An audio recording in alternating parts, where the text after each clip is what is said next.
Bien, nous voulons rendre toute la gloire à notre Dieu qui nous donne encore l'occasion d'être là ce soir. Aujourd'hui, c'est notre dernière réunion de l'année 2022. Et d'ici quelques jours, c'est une autre année, une nouvelle année, une année qui n'a jamais existé, qui va commencer. Et comme vous le savez, nous sommes en train de parler de la reconnaissance à Dieu avec le thème que nous avions commencé les vendredis passés, demander et prêter à l'Éternel. Demander, je l'ai demandé et je l'ai prêté à l'Éternel. Je l'ai demandé à l'Éternel et je viens le prêter à l'Éternel. Ça c'est cette femme merveilleuse, Anne, qui nous instruit, qui nous apprend des bonnes choses, de très très bonnes manières. Il sera, je l'ai demandé à l'Éternel, et il sera toute sa vie prêté à l'Éternel. Alors, nous allons lire les psaumes 116, versets 12 à 14. Psaume 116, versets 12 à 14. La Bible dit: comment rendrai-je à l'Éternel tous ses bienfaits envers moi? Je lèverai la coupe des délivrances et j'invoquerai le nom de l'Éternel. J'accomplirai mes vœux envers l'Éternel en présence de tout son peuple. Nous allons lire 1 Samuel.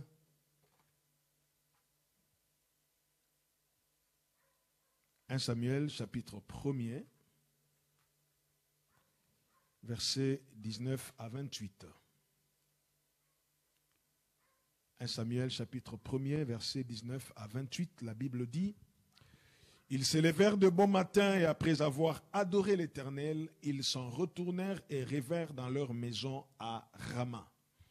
Elkana connut Anne, sa femme, et l'Éternel se souvint d'elle. Dans le cours de l'année, Anne devint enceinte et elle enfanta un fils qu'elle nomma Samuel, car, dit-elle, je l'ai demandé à l'Éternel. Son mari, Elkana, monta ensuite avec toute sa maison pour offrir à l'Éternel le sacrifice annuel et pour accomplir son vœu. Mais Anne ne monta point et elle dit à son mari: lorsque l'enfant sera sévré, je le mènerai afin qu'il soit présenté devant l'Éternel et qu'il reste là pour toujours. Elkana, son mari, lui dit: fais ce qui te semblera bon.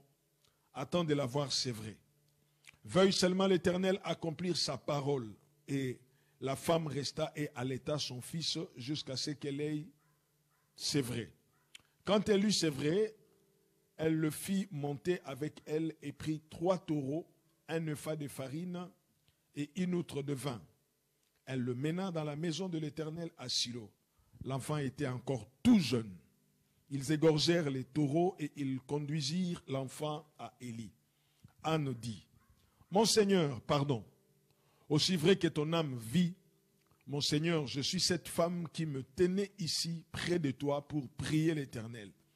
C'était pour cet enfant que je priais, et l'Éternel a exaucé la prière que je lui ai adressée. Aussi, je veux le prêter à l'Éternel. Il sera toute sa vie prêté à l'Éternel.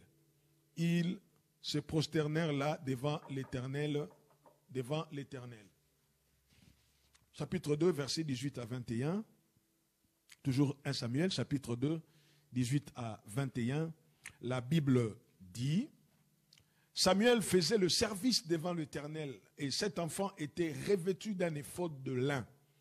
Sa mère lui faisait chaque année une petite robe et la lui apportait en montant avec son mari pour offrir le sacrifice annuel.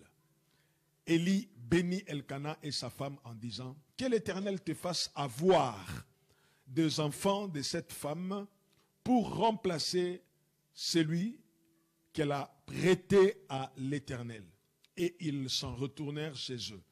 Lorsque l'Éternel eut visité Anne, elle devint enceinte et elle enfanta 3 fils et 2 filles.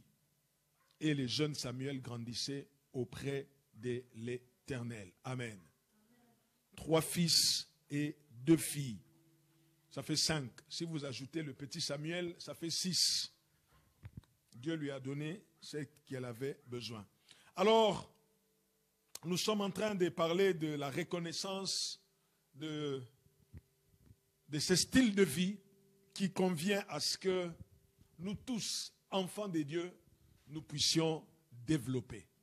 Pourquoi j'ai dit que nous devons développer cet aspect, cette façon de faire les choses? Les actions de grâce, ce n'est pas seulement quelque chose que l'on voit dans l'Ancien Testament. C'est vrai que dans l'Ancien Testament, c'était une pratique, c'était comme une sorte de tradition, coutume. Les gens le faisaient automatiquement. Tu fais quelque chose, dès que tu reviens, tu donnes une offrande d'action de grâce. Et parmi les personnes qui ont fait cela, c'est lui qui a battu les records. Je ne sais pas si son record a déjà été battu une fois, c'est le roi Salomon. Le roi Salomon, il a donné des quantités incroyables à Dieu dès qu'il a seulement eu la vision où Dieu est en train de lui parler de comment ou de ce qu'il va faire avec lui. Si nous lisons, par exemple, si nous voyons cela dans les livres de 1 Samuel, chapitre 2, c'est là où nous allons comprendre comment cet homme était en train de fonctionner. 1 Samuel,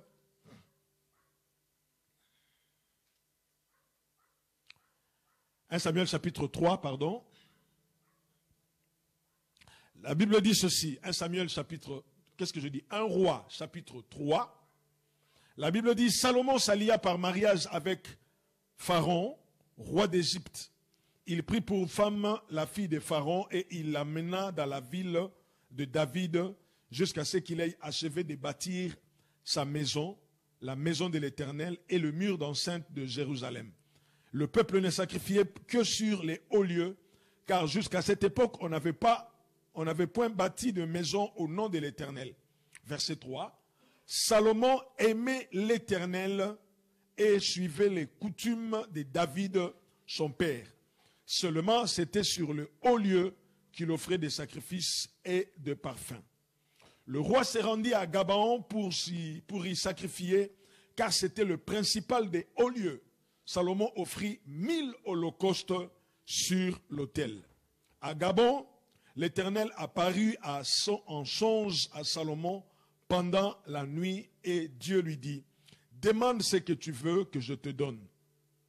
Demande ce que tu veux et que je te donne. Alors, si nous descendons tout de suite, la Bible dit au verset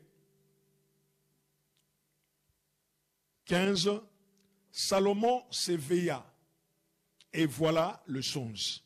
Salomon revint à Jérusalem et se présentant devant l'arche de l'alliance de l'Éternel. Il offrit des holocaustes et des sacrifices d'action de grâce. Et il fit un festin à tous ses serviteurs. À peine Dieu lui dit que demande ce que tu fais, à peine Dieu lui fait comprendre que je veux exaucer ta prière, je veux te donner ce que tu m'as demandé. Si vous lisez tout le chapitre 3, vous allez voir ce que Salomon avait demandé à Dieu. On en parlera prochainement, la prière de Salomon. À peine Dieu lui dit, bon, ce que tu m'as demandé, je veux te le donner. La Bible dit, quand il est rentré, il offrit des holocaustes et des sacrifices d'action de grâce. Ce sont des actes de reconnaissance qui témoignent de notre reconnaissance envers Dieu, qui nous a manifesté ses bienfaits, qui nous a manifesté ses bontés, qui nous a témoigné sa fidélité. La Bible dit, même quand nous devenons infidèles, il demeure fidèle. Et dans l'Ancien Testament, vous allez voir, les sacrifices d'action de grâce sont repris plusieurs fois. Mais non seulement dans l'Ancien Testament, dans le Nouveau Testament, dans les livres des Colossiens, là encore c'est beaucoup très intéressant. L'apôtre Paul écrit ceci dans Colossiens chapitre 2, versets 6 à 7. La Bible dit ceci. Ainsi donc, comme vous avez reçu le Seigneur Jésus-Christ, marchez en lui, étant enraciné et fondé en lui. et affermis par la foi, d'après les instructions qui vous ont été données, et abondez en actions de grâce. C'est-à-dire la Bible nous appelle à être des hommes riches en reconnaissance envers Dieu. Certaines personnes veulent faire croire que les actions de grâce étaient dans l'Ancien Testament. Non. Ici, quand l'apôtre Paul est en train de parler, il dit que ça soit de manière abondante, les actions de grâce. Et il stipule bien, il dit, après que vous ayez reçu Jésus comme Seigneur et Sauveur. Vous avez reçu Jésus comme Seigneur et Sauveur, c'est une très bonne chose. Maintenant, ne vous arrêtez pas là. La vie chrétienne commence par là, mais ça ne s'arrête pas là. Vous avez accepté Jésus comme Seigneur et Sauveur. Voilà maintenant ce que vous devez faire après avoir accepté Jésus. Deuxièmement, vous devez marcher en lui. Il ne dit pas marcher avec lui, mais il dit marcher en lui. C'est-à-dire marcher dans l'union, marcher avec les valeurs qu'il y a en Christ. Il dit soyez fondés et soyez enracinés en Christ et ayez une foi qui est affermie. Soyez affermis par la foi, d'après les instructions, c'est-à-dire d'après la parole de Dieu. Et il dit soyez des hommes et des femmes riches en matière des actions de grâce. À vrai dire, les actions de grâce ne doivent pas être un sujet réservé seulement à la fin de l'année. Ça doit être notre quotidien. Tous les jours, nous devons être des hommes et des femmes riches en actions de grâce. C'est vrai que généralement, on parle de cela à la fin de l'année, on dit Dieu nous a protégés pendant toute l'année, maintenant nous voulons lui dire merci, ça se justifie, mais soyez-en sûrs, les actions de grâce n'est pas seulement réservée à la fin de l'année. Donc, notre vie, elle doit se développer dans ce sens-là, avec les actions de grâce. Amen. Donc, Anne, après avoir expérimenté tout ce que Dieu lui a fait de merveilleux, après avoir vécu ce qu'elle avait vécu, Anne nous apprend beaucoup de choses. Et dans le livre des psaumes, là où nous avions lu, le psalmiste pose la question. Sa question est très délicate. Elle est en train de faire comme une sorte de bilan. La personne fait le bilan et elle pose la question de savoir comment rendrai-je à l'Éternel ses bienfaits envers moi. Dieu a fait des bonnes choses. Alors la personne réfléchit, il se pose la question, comment je veux faire pour que je puisse rendre à l'Éternel ses bienfaits. Alors le psalmiste va énumérer 3 choses qui vont nous intéresser ce soir. Et ce sont ces 3 choses-là que nous allons voir comparativement à Anne. La première des choses qu'elle est en train de dire ici, elle dit « Je leverai la coupe de délivrance ». Ça, c'est le psalmiste qui est en train de dire ça. Alors, je l'avais dit le vendredi passé que quand on parle de élever la coupe de délivrance, ou dans une autre version, on parle de la coupe du salut, c'est une allusion qu'on fait au rituel qui accompagnait les sacrifices des actions de grâce, où on remerciait Dieu publiquement pour tout ce qu'il a fait en matière de délivrance. C'est-à-dire, quand il dit « je lèverai la coupe », en d'autres mots, il est en train de dire « je remercierai l'Éternel publiquement ». Tout le monde verra que je suis en train de témoigner ma reconnaissance à l'Éternel. Bien-aimés dans le Seigneur, il est intéressant de voir comment Anne priait. Lorsque Anne était en train de prier, ses prières étaient dans le secret. La preuve, c'est que lorsqu'elle est en train de prier, si vous lisez 1 Samuel, c'est quand même intéressant cette histoire. La Bible dit que quand elle était en train de prier, c'était le jour où ils sont partis, on a donné les offrandes, on a fait tout ce qu'il fallait faire. Mais quand vint le moment d'aller manger, Anne n'est pas partie manger, Anne est restée. Alors la Bible souligne une phrase. La Bible dit ceci.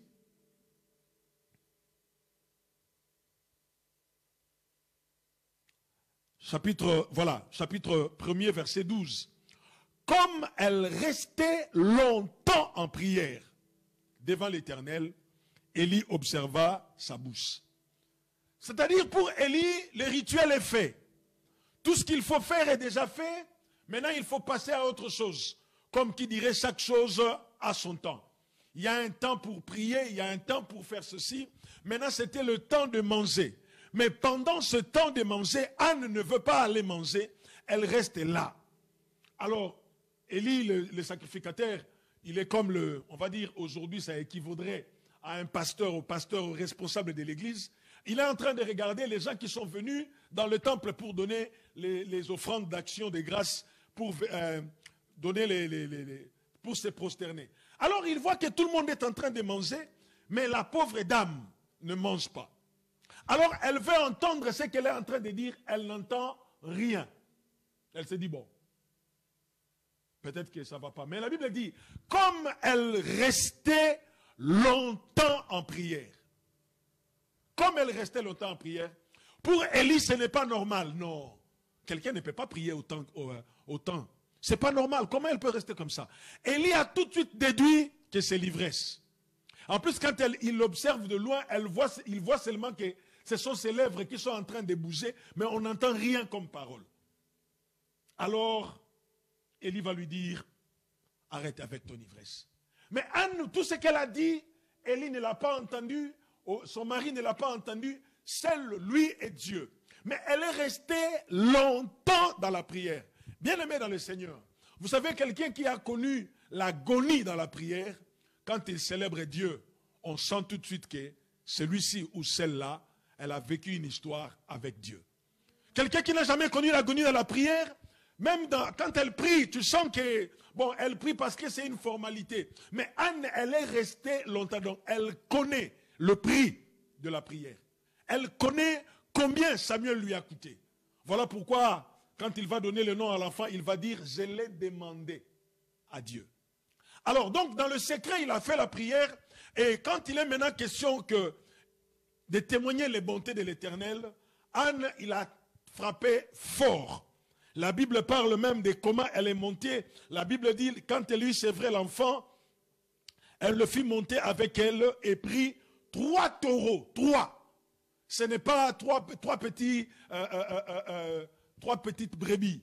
Ce n'est pas des petites, non. 3 taureaux, 3.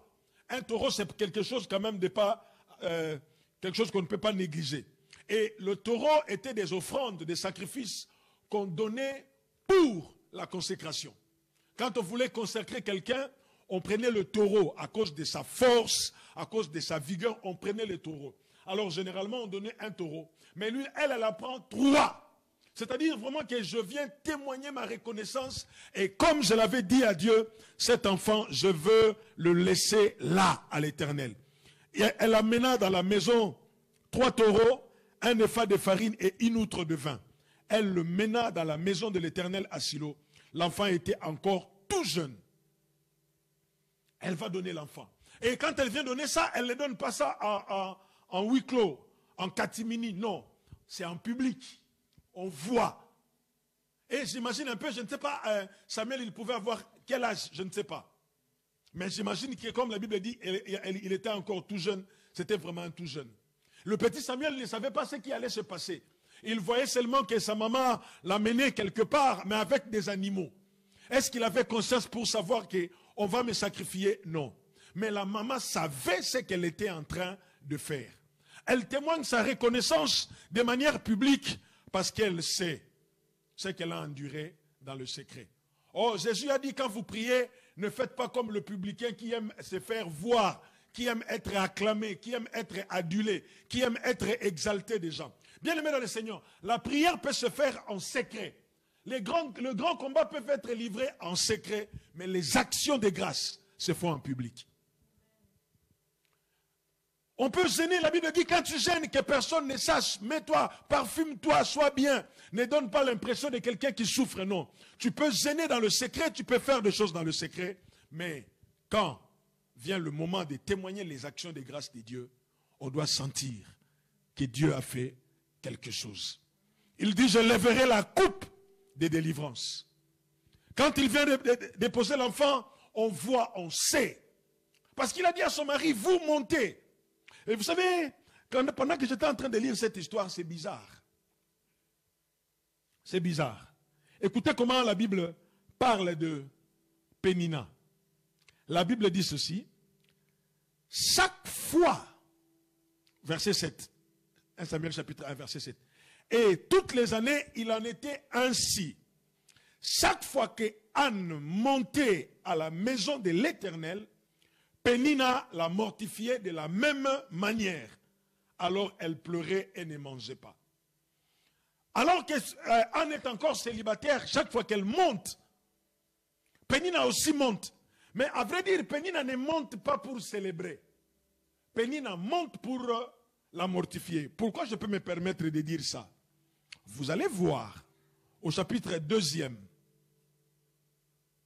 Au chapitre 2e, lorsque on va parler encore de Anne, vous allez vous rendre compte qu'on ne parle plus de Pénina. L'affaire de Pénina est close. L'affaire est réglée. On ne parle plus d'elle. Mais qu'est-ce qui s'est passé pour qu'on ne parle plus d'elle? Parce qu'elle n'avait plus rien à faire. Elle ne montait pas pour adorer. Elle ne montait pas pour se prosterner. Elle montait seulement pour faire souffrir sa voisine. Son problème, ce n'était pas l'adoration. Son problème, ce n'était pas le louange. Son problème, c'était faire souffrir l'autre. Parce que la Bible dit ceci. Samuel faisait le service devant l'Éternel et cet enfant était revêtu d'un éphod de lin. Sa mère lui faisait chaque année une petite robe et la lui apportait en montant avec son mari pour offrir les sacrifices annuels. Or, si vous lisez dans le chapitre 1er, Elkana montait avec ses femmes. La Bible dit, Elkana, son mari, la Bible dit, chaque année, cet homme montait de sa ville à Silo pour adorer l'Éternel des armées et lui offrir de sacrifices. Chaque année, elle montait avec ses femmes pour aller offrir. Mais vous allez voir, quand on arrive au chapitre 2, le verset 18e, on ne parle plus de Pénina. Qu'est-ce qui s'est passé? Pénina se rend compte que tout ce que j'ai fait, ça n'a pas abouti. Mais Anne, par reconnaissance, chaque année, il monte. Comme il a consacré l'enfant dans le temple, il est en train de monter chaque année avec une robe, avec un éphod. Sa mère lui faisait chaque année une petite robe, chaque année. Donc, quand elle monte dans le temple, on sait qu'elle monte avec une robe qu'il va donner à cet enfant-là. Et c'était pour Anne une façon de manifester toujours et toujours sa reconnaissance envers l'Éternel. Il n'était pas question de dire, j'ai déjà déposé mon enfant, Samuel, toi et l'église, débrouillez-vous pour lui donner une robe. Non, chaque année, elle montait pour donner des choses nouvelles. Bien-aimés dans le Seigneur, nous devons apprendre à manifester notre reconnaissance envers Dieu. Peu importe ce que ça nous a coûté, ce que nous avons reçu, mais en tout cas, faisons de sorte que notre reconnaissance fasse de bruit. Que notre reconnaissance fasse de bruit.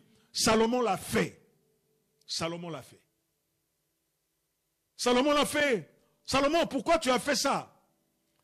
Salomon a juste reçu une promesse de Dieu, lui disant, je ferai de toi comme ça, tu seras l'homme le plus sage. Avant toi, il n'y aura personne, après toi, il n'y aura personne. Mais tu auras également l'argent. Mais Salomon n'a encore rien reçu. Mais seulement par reconnaissance, il dit 1000. 1000 holocaustes. Waouh. Trop fort. Alléluia. Il donne au Seigneur.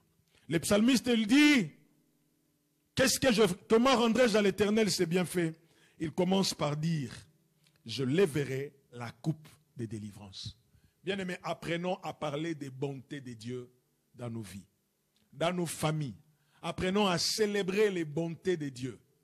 Dieu a fait des choses, apprenons à célébrer les bontés de Dieu. Cette semaine, alors que j'étais en train de prier, mon téléphone il sonne. Je vois quelqu'un qui m'envoie un texto, il me dit, la personne me pose, est-ce que je peux t'appeler à telle heure? Je dis, appelle, il n'y a pas de problème.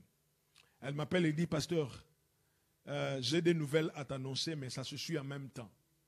Il me dit, en fait, j'ai été licencié, mais je me suis fait embaucher tout de suite après.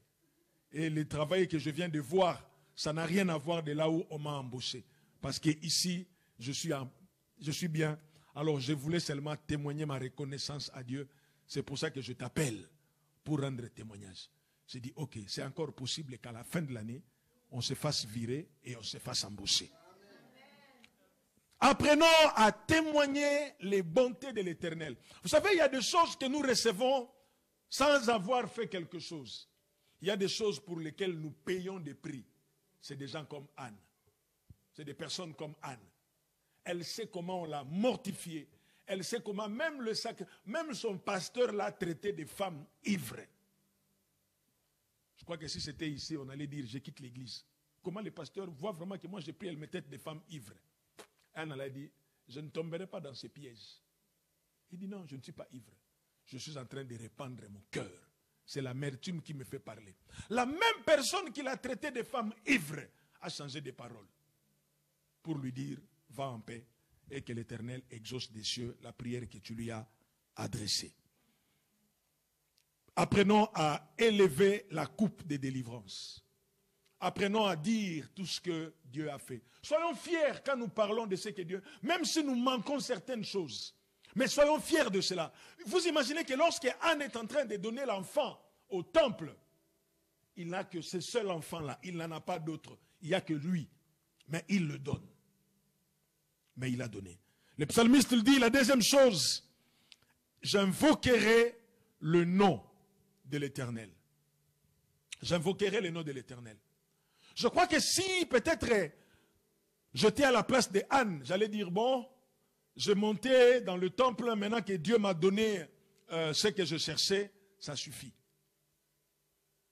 Ça pouvait être logique, on allait dire, oui, bon, tu priais pour ça, Dieu te l'a donné, c'est bon. Mais Anne, elle n'a pas cessé. C'était dans ses habitudes, c'était dans son ADN de chaque année monter. Non seulement pour donner la robe, mais il montait aussi parce qu'il fallait célébrer. La Bible dit, sa mère lui faisait chaque jour une petite robe et la lui apportait en montant avec son mari pour offrir le sacrifice annuel. Donc c'était quelque chose d'habituel. Chaque année, Anne montait. Et la Bible dit, j'invoquerai le nom de l'Éternel. Quand on parle du terme invoquer l'Éternel, ça sort d'un contexte naturel de la prière. C'est-à-dire, c'est une sorte de prière où on pèse de tout son poids pour voir l'Éternel se manifester. Ce n'est pas, je me lève le matin, Seigneur, merci, tu m'as gardé la nuit, merci beaucoup pour le rêve, merci beaucoup parce que je n'ai pas fait d'insomnie, amen, amen. Quand on commence dans la Bible, quand on commence à employer les termes, il invoqua l'Éternel, ça devient comme quelque chose de solennel, comme s'il y a eu des pratiques, comme il y a eu... Ce n'est pas comme on invoque les morts, mais c'est quelque chose de rituel. C'est-à-dire, on s'est dit, je veux le chercher et je le verrai. On emploie le terme invoquer le nom de l'Éternel. Alors, Anne est de ceux-là. Elle n'a pas cessé, même si l'enfant est déjà là, mais pour Anne, je monterai. Donc, en même temps, nous comprenons par là que Anne ne montait pas dans le temple seulement pour avoir un enfant. Je dis bien seulement. Il voulait avoir un enfant, mais en même temps, il aimait l'Éternel, son Dieu. La Bible parlant de Salomon, la Bible dit, Salomon aimait l'Éternel. Oh, mais c'est normal que Salomon aime l'Éternel. Parce que lorsque Salomon est né, on l'a confié au prophète Nathan, je crois. Le prophète Nathan va lui donner un nom, Yedidia, qui veut dire aimer de l'Éternel. Parce que l'Éternel l'a aimé, lui aussi à son tour, il a aimé l'Éternel. La Bible dit, il nous a aimés le premier. Donc notre amour que nous pouvons manifester pour Dieu n'est que la réponse à son amour premier. C'est parce que Dieu l'a aimé que Salomon aimait l'Éternel. Et tellement qu'il aimait l'Éternel, la Bible dit à cette époque-là, pour aller adorer Dieu, il fallait se rendre seulement très loin. On n'avait pas encore un endroit approprié pour offrir des holocaustes, pour offrir des offrandes. On allait dans les hauts lieux. Et le haut lieu où on devait partir, c'était à Gabon. Gabaon, c'est là où les gens allaient offrir. Et Salomon aussi partait là-bas. La Bible souligne parce qu'il n'y avait pas encore un endroit approprié pour cela. Et tellement qu'il aimait l'Éternel, il pouvait donner. Il avait des raisons à aimer l'Éternel parce que lui-même il dit à Dieu, je suis devenu un roi sans expérience, mais je suis devenu roi. Je ne l'ai même pas mérité, parce qu'à vrai dire, Salomon ne l'avait pas mérité. Si vous lisez l'histoire, la personne qui voulait devenir roi, c'était son frère. C'était son frère, donc la royauté était déjà partie chez son frère. Mais quand il se rend compte qu'on lui a donné, et qui a fait qu'on puisse lui donner cela, c'est toujours le même prophète Nathan. C'est là où il va dire, je ne l'ai pas mérité, je n'ai pas d'expérience, alors je ne peux qu'aimer l'Éternel, invoquer l'Éternel. Le fait d'avoir expérimenté les bienfaits, les bontés de Dieu, ça ne doit pas nous pousser, ça doit nous pousser à chercher Dieu davantage. Parce que je l'ai expérimenté dans tel ou tel autre domaine, ça doit encore me motiver, m'encourager à chercher Dieu davantage. Nous devons être, si nous avons vécu de bonnes choses avec Dieu, si nous avons expérimenté le miracle de Dieu, ça ne doit pas nous dire, ça ne doit pas nous pousser à nous détendre en disant, ouh, amen, merci Seigneur, maintenant je me repose. Non, ça doit encore nous encourager à chercher Dieu davantage. Oh, j'aimerais défier quelqu'un, lui dire, si Dieu t'a fait des biens, si Dieu t'a fait du bien, si tu as été bénéficiaire des bienfaits de l'Éternel, cherche-les encore et encore. Ça doit nous motiver, le fait que Dieu ait fait des choses.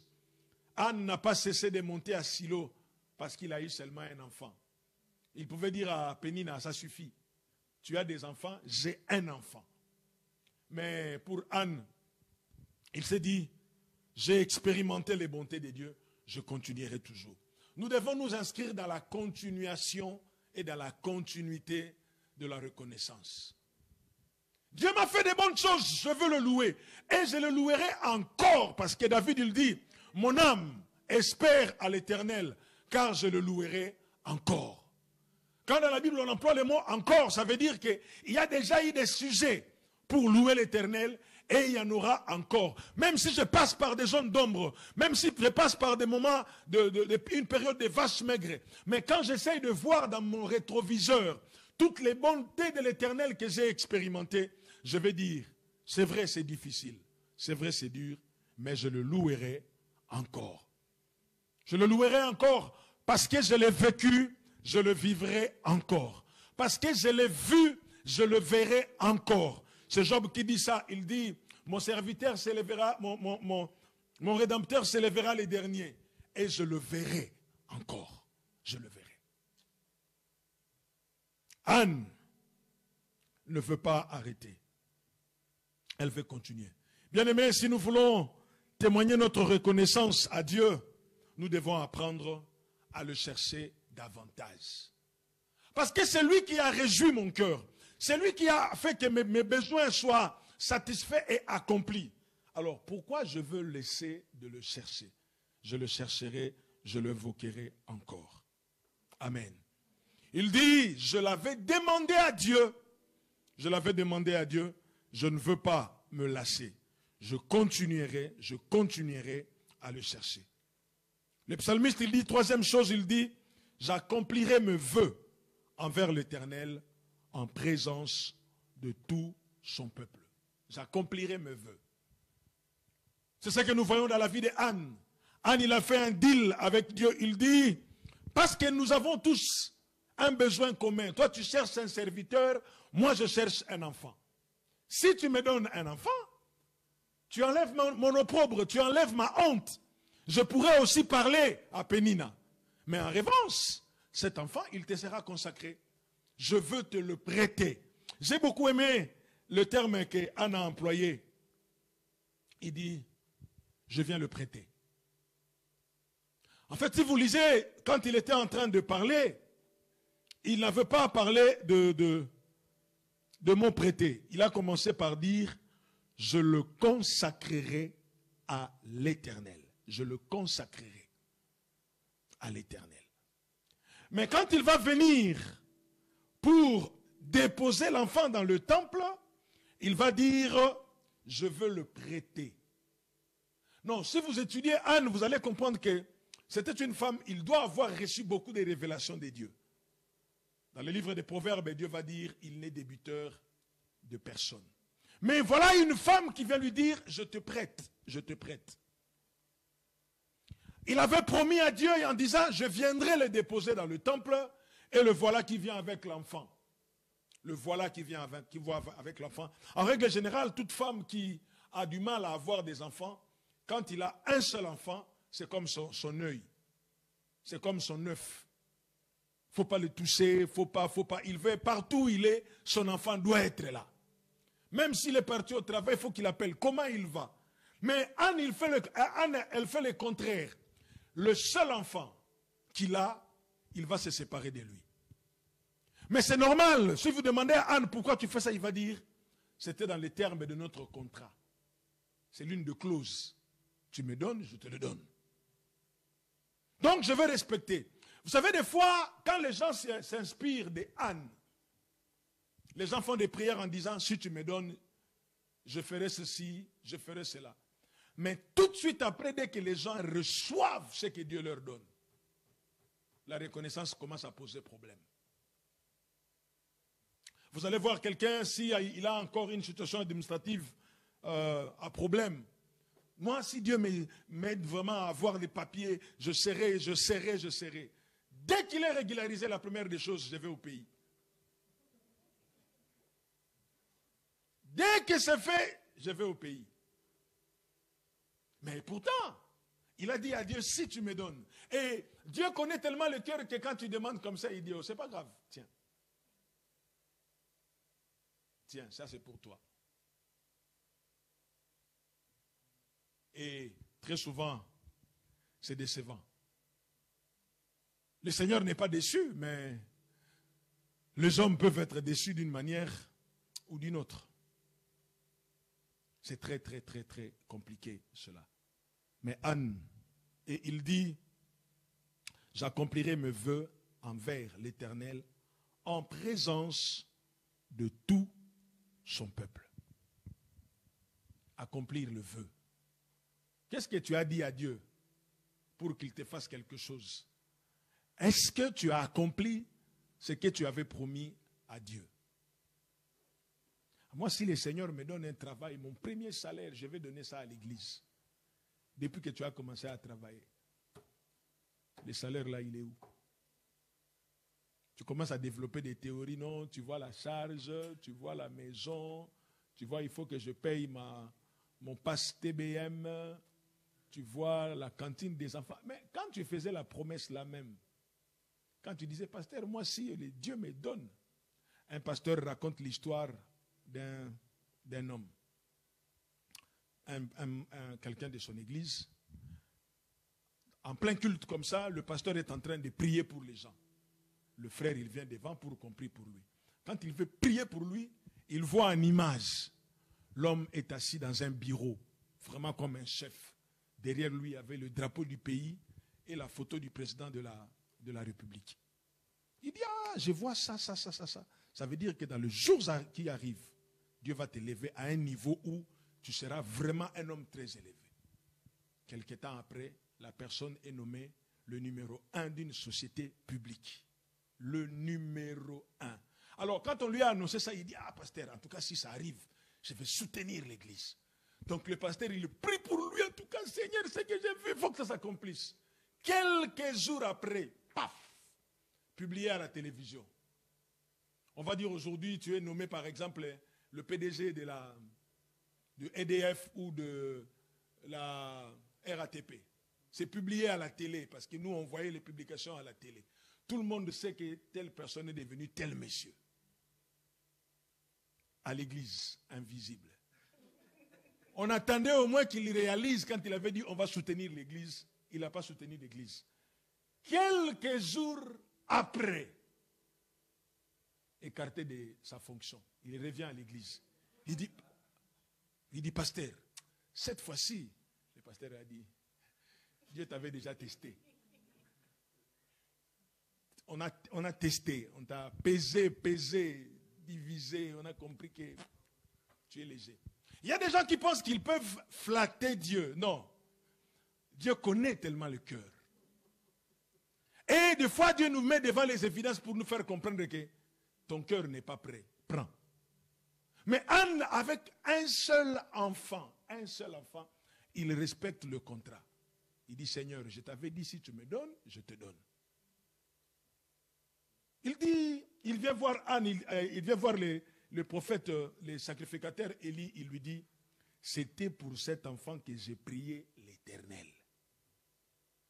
C'était pour cet enfant que j'ai prié et l'Éternel a exaucé la prière que je lui adressée.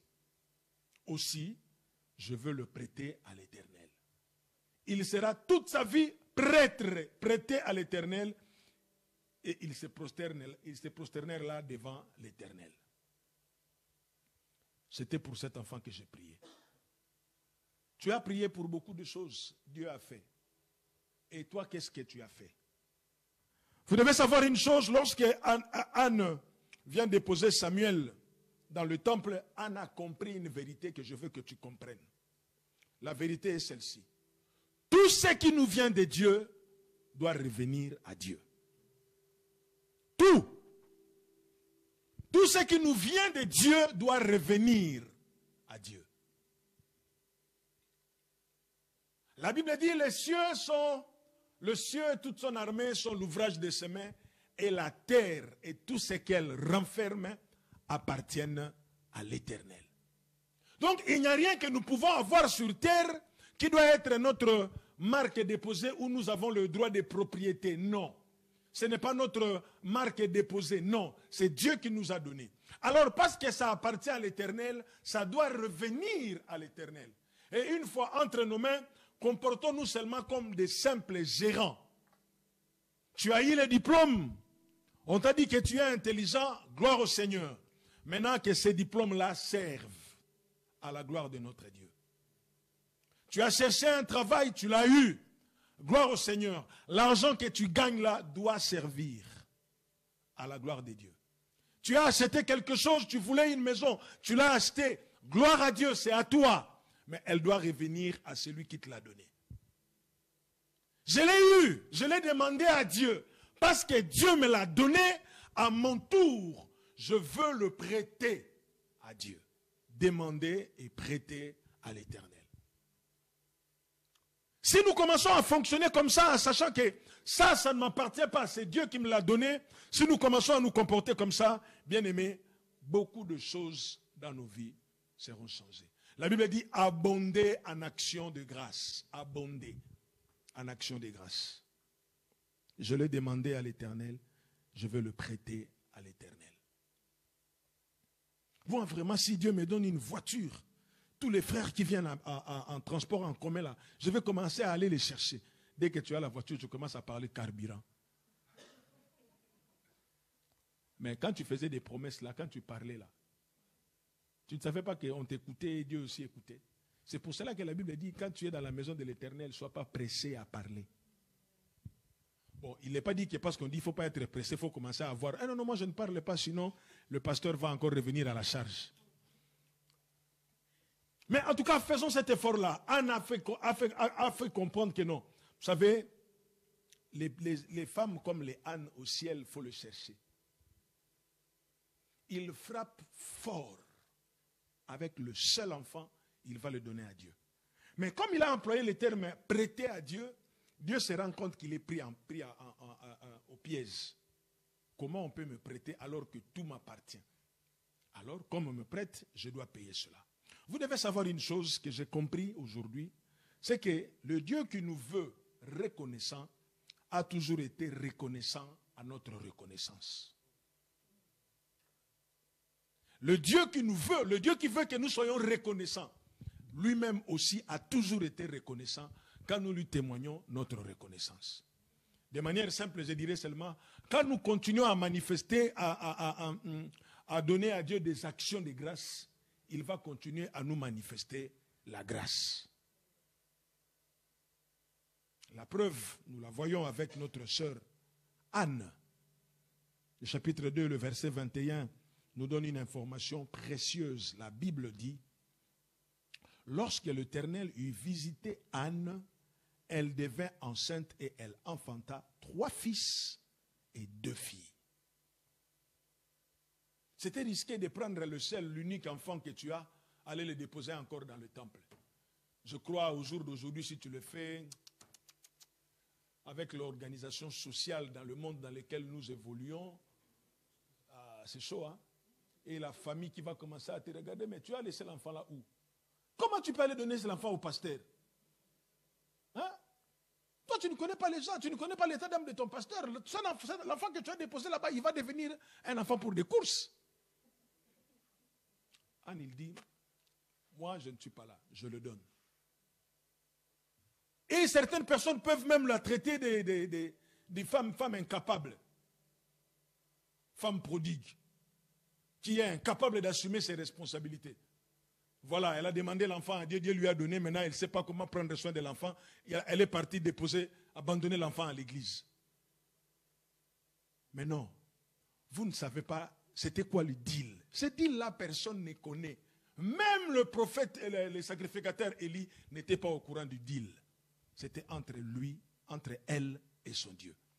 Même Elkana ne comprend pas. Bon, pour Elkana, on peut dire, bon, Elkana, il est un peu fait comme tu veux parce qu'il a d'autres enfants. On peut dire ça comme ça. Mais non. Ce qui fait que Anne puisse se comporter comme ça s'appelle la reconnaissance. Comment rendrai-je à l'Éternel ses bienfaits? La première des choses, nous avions dit, il faut publier à haute voix. La deuxième chose, nous avons dit, il faut chercher l'Éternel, invoquer-les. La troisième chose, nous disons, ce qui vient de Dieu doit revenir à Dieu. Parce que ça vient de Dieu, ça revient à Dieu. Parce que tout ce que nous avons, nous n'avons rien sur cette terre. J'ai aimé lorsque David est prêt à mourir. Il appelle son fils Salomon, il dit, Salomon, écoute mon fils, j'ai voulu moi-même bâtir le temple. Mais Dieu m'a dit que je ne peux pas, ce n'est pas moi qui bâtirai le temple, c'est toi qui vas bâtir. Mais il va dire ceci à son fils, regarde, l'or, le rein et le fer sont sans nombre. Lève-toi et agis. Alors, quand il donne des instructions à son fils Salomon, maintenant il prie, il dit à Dieu ceci, nous te donnons ce que nous recevons de toi. Ce qui vient de Dieu revient à Dieu. Est-ce que vraiment, en toute honnêteté, tu méritais vraiment avoir ce diplôme-là? Est-ce que vraiment, en toute honnêteté, tu mérites avoir ce travail? Est-ce que vraiment, en toute honnêteté, tu mérites avoir les enfants que tu as? Est-ce vraiment, en toute honnêteté, tu mérites avoir ce que tu as? Est-ce que tu mérites vraiment être en vie aujourd'hui? Ceux qui sont morts de corona, en quoi tu les dépasses? En quoi? Alors, parce que je suis en vie, je vais dire à Dieu merci. Parce qu'il m'a manifesté sa gloire, je vais lui dire merci. Alléluia. Ce qui nous vient de Dieu revient à Dieu. Dieu mérite que ce qui est en nous puisse être à lui. J'ai essayé de réfléchir le jour où Jésus va demander qu'on aille lui chercher une ânesse pour qu'il monte dessus. Et il dit aux apôtres, il dit, quand vous allez partir, le maître de l'ânesse va vous poser la question, c'est quoi cette histoire-là? Dites-leur seulement, le maître en a besoin. Waouh! Vous savez, il y a certaines choses, quand on lit dans la Bible, c'est très simple. Il faut essayer un peu d'entrer dans le contexte de la Bible. Tu quittes chez toi, tu vas dans une maison où il y a des ânesses, une ânesse et un ânon attachés. Toi, tu rentres, tu commences à détacher. Mais est-ce que tu connais même qui est le propriétaire? Au jour d'aujourd'hui, c'est chaud, hein? Tout peut arriver, on peut t'appeler, la police peut venir, ils t'arrêtent, mais les disciples, ils viennent en disant, le maître nous a dit. Dès qu'ils arrivent, on leur pose la question, c'est quoi le problème? Ils vont dire, le maître en a besoin. Donc vous imaginez aujourd'hui, tu as ta belle voiture là, 4x4. Je prends seulement mon téléphone, je téléphone, je dis, allô Nina, viens me déposer la voiture, je veux aller avec ça à Paris. Tu viens me la déposer avec le carburant plein. Tu me laisses la carte bleue pour que je puisse payer le péage et je puisse faire le plein et payer le péage à mon retour. Je t'attends dans 5 minutes et tu viens me le déposer. Ah, j'imagine Nina. Le pasteur là, il se prend même pour qui?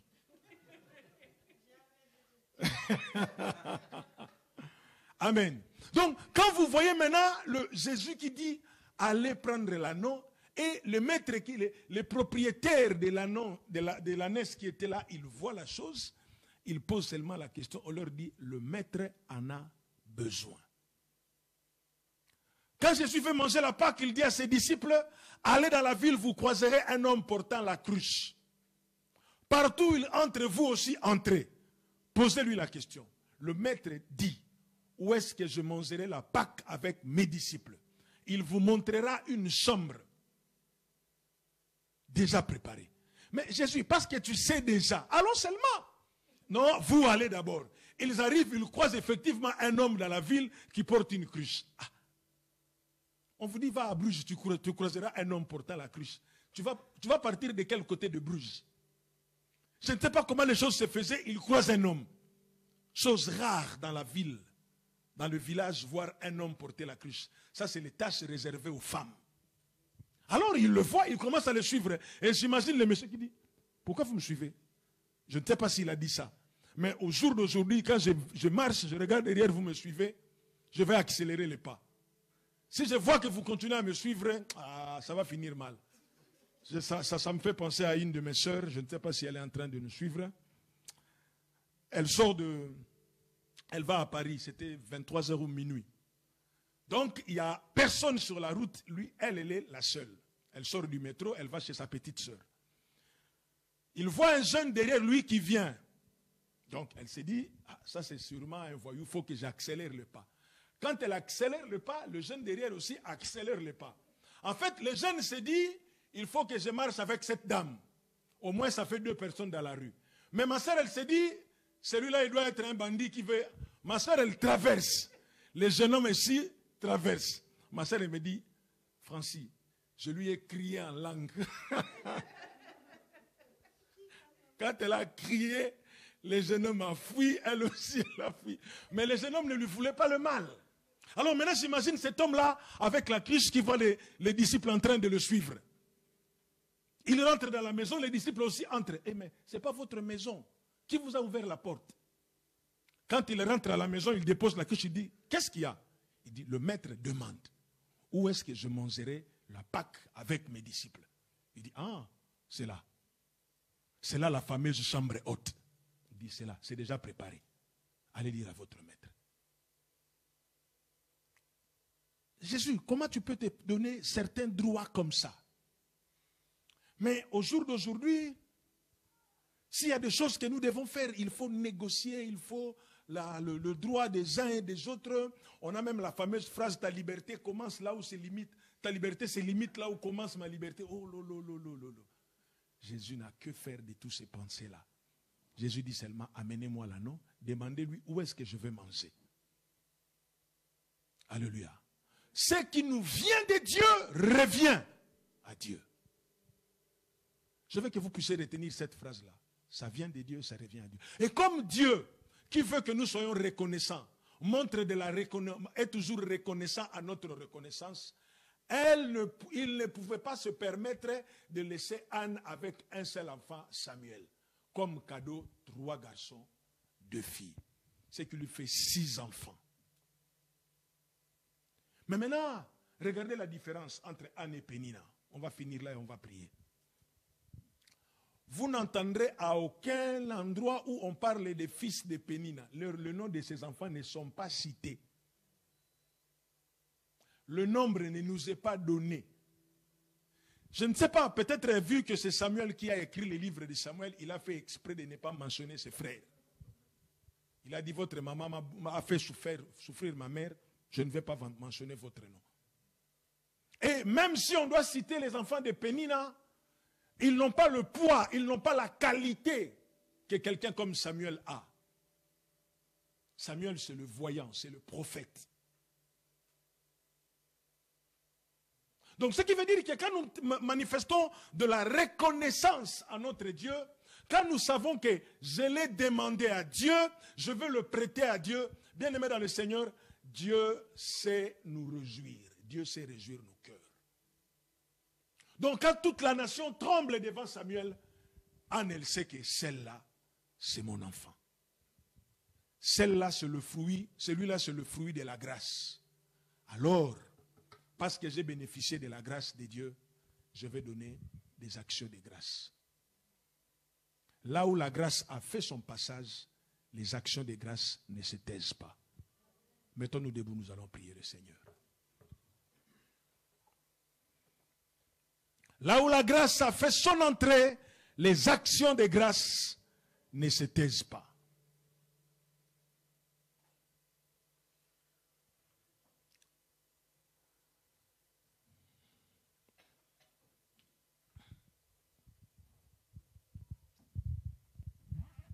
Je veux seulement que tu commences à dire merci à Dieu pour la gloire. Merci à Dieu pour la santé.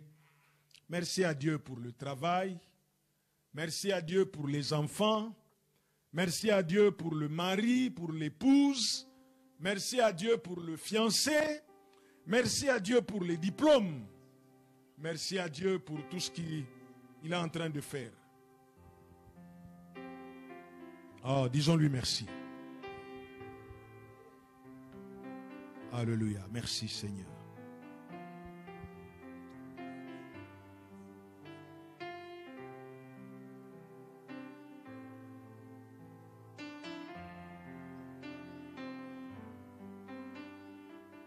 Je leverai la coupe de délivrance, j'invoquerai l'Éternel. J'accomplirai mes vœux envers l'Éternel en présence de tout son peuple. En présence de tout son peuple. Alléluia. Seigneur, merci. Merci. Nous voulons te témoigner notre reconnaissance pour tout ce que tu as fait dans nos vies durant toute cette année. Durant cette année, nous avons vécu des choses merveilleuses. Seigneur, nous voulons te témoigner notre reconnaissance. À l'instar d'Anne, elle a manifesté la reconnaissance envers toi. Elle t'a consacré l'enfant. Elle t'a prêté l'enfant. Mais chaque année, elle montait pour donner une robe à son fils là.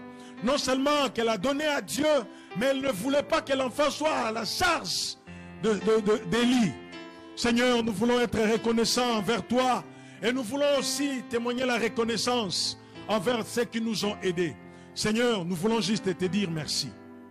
Merci pour la gloire. Merci pour ceux qui ont été autour de nous, qui nous ont aidés à réaliser tel ou tel autre projet. Merci pour tous ceux qui nous ont aidés d'une manière ou d'une autre. Seigneur, merci, merci. Merci, Seigneur Dieu. Oh, que notre reconnaissance te soit vraie. Pas une reconnaissance hypocrite. Pas une reconnaissance où nous pleurons, où nous regrettons les choses. Mais nous voulons vraiment le faire de tout cœur, te dire merci. Nous comprenons, éternel Dieu, nous comprenons que ce qui nous vient de toi te revient. Ce qui nous vient de toi te revient, Seigneur Dieu. Tu mérites que nous puissions te donner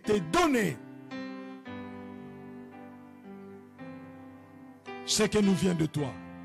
Oui, Jésus, devant l'ânesse, tu t'es montré le maître. Devant le propriétaire de la maison, tu t'es montré le maître. Pour faire comprendre que tu es le créateur de toutes choses. C'est toi qui es à l'origine de toutes choses. Tout ce que nous pouvons avoir, tout ce que nous pouvons détenir, nous vient de toi et elle te revient de plein droit. Seigneur, aide-nous à comprendre toutes ces vérités. Comment rendrai-je à l'Éternel? Comment rendrai-je à l'Éternel ces bienfaits dans ma vie?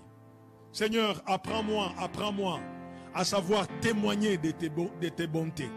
Apprends-moi, Seigneur Dieu, à te chercher sans relâche.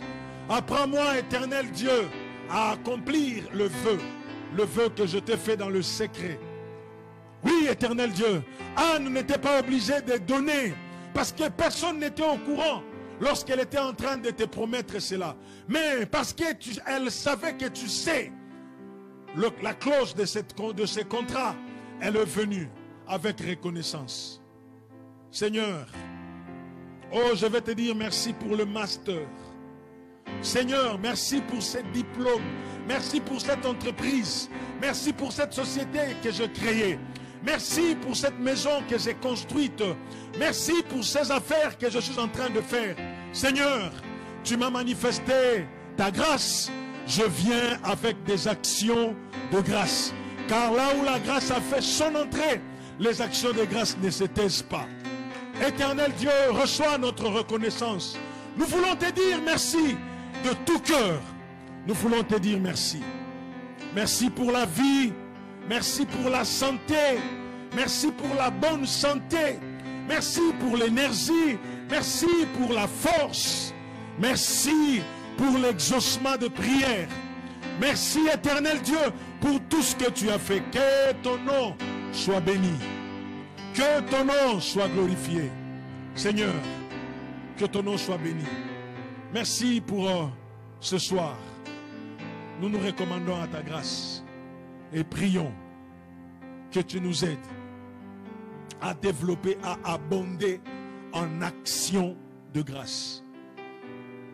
Nous voulons abonder en action de grâce. Nous voulons être reconnaissants, comme nous dit ta parole. Soyez reconnaissants. Nous voulons être de cela. Nous voulons être des spécialistes en action de grâce. Seigneur, répands cet esprit de reconnaissance dans ton église. Répands cet esprit de reconnaissance dans nos vies, éternel Dieu. Nous voulons être reconnaissants vis-à-vis de toi, mais aussi vis-à-vis de nos semblables, vis-à-vis de ceux-là qui nous ont soutenus, de ceux-là qui nous ont aidés, d'une manière ou d'une autre. Nous voulons leur témoigner de la reconnaissance. Ce soir, nous voulons te dire merci. Merci Seigneur, merci. Que toute la gloire te revienne. Au nom de Jésus, nous avons ainsi prié et nous disons tous Amen. Amen. Acclamons le Seigneur. Nous sommes arrivés à la fin de notre réunion de ce soir. Une seule annonce, comme nous l'avions déjà annoncé, comme nous l'avions dit, c'est que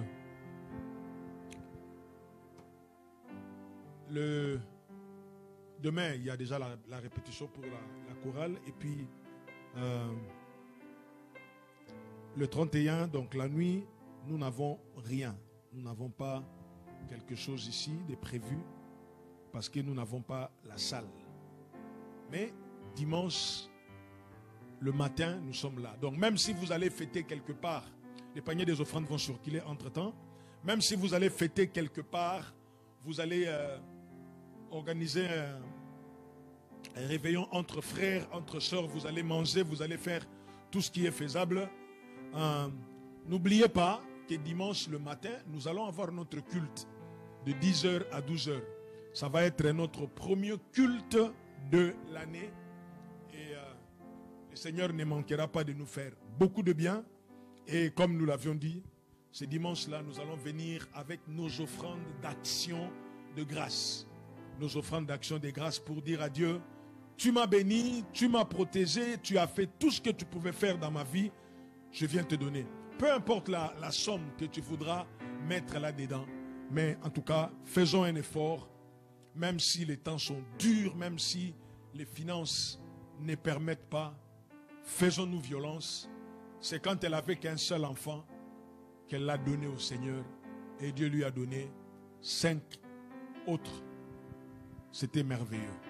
Donc dimanche nous sommes là, nous allons prier le Seigneur, nous allons consacrer l'année, nous allons faire tout ce qui est faisable et l'Éternel ne manquera pas de nous faire du bien. Donc au lieu de chercher à nous suivre en ligne, faites un effort de venir et ensemble nous nous réjouirons dans la présence de notre Dieu. Amen. Nous allons baisser nos têtes et nous allons clôturer ces instants.